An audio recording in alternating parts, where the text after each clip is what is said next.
ઉનાળાના પ્રારંભથી જ દક્ષિણ ગુજરાત વીજ કંપની દ્વારા પ્રી મોન્સૂન કામગીરીના નામે કે અન્ય કારણોસર સમયાંતરે વિવિધ વિસ્તારોમાં તબક્કાવાર વીજ પુરવઠો બંધ કરાય છે અને તેની અગાઉથી જાહેરાત પણ કરવામાં આવે છે, પરંતુ ભરૂચના નવા ડેરા વિસ્તારમાં છેલ્લા 3 દિવસથી વહેલી સવારથી જ વીજ પુરવઠો બંધ કરી દેવાય છે અને છેક સાંજ સુધી વીજળી આપવામાં આવતી નથી। ઉનાળાની ગરમીમાં વીજ પુરવઠો કોઈપણ પ્રકારની જાણ કર્યા વિના બંધ કરી દેવામાં આવતા ગૃહિણીઓ અને વેકેશન ભોગવતા બાળકોની હાલત સૌથી ખરાબ થઈ જાય છે।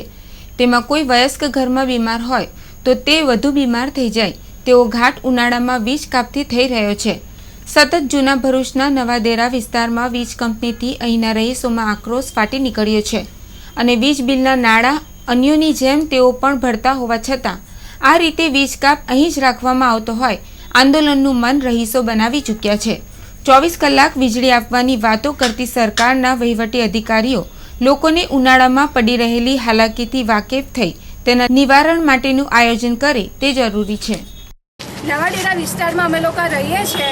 સતત 3-4 દિવસથી કન્ટિન્યુઅસ લાઇટ જાય છે। સમજા કે એક દિવસ વરસાદ પડ્યો તેને લીધે જાય તે મહિના પર રોજને રોજ આજે પણ સવારથી 7 વાગ્યાની ગઈ છે, હજુ લાઇટો આવી નથી।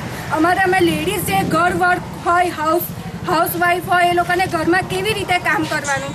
તમે માયના કે 1 કલાક માટે જાય તો સમજા આજે હવનની 7 વાગ્યાની જાય કે સાંજે 6 વાગે આવે। નાના છોકરાઓ પણ રડીને હેરાન થઈ જાય છે।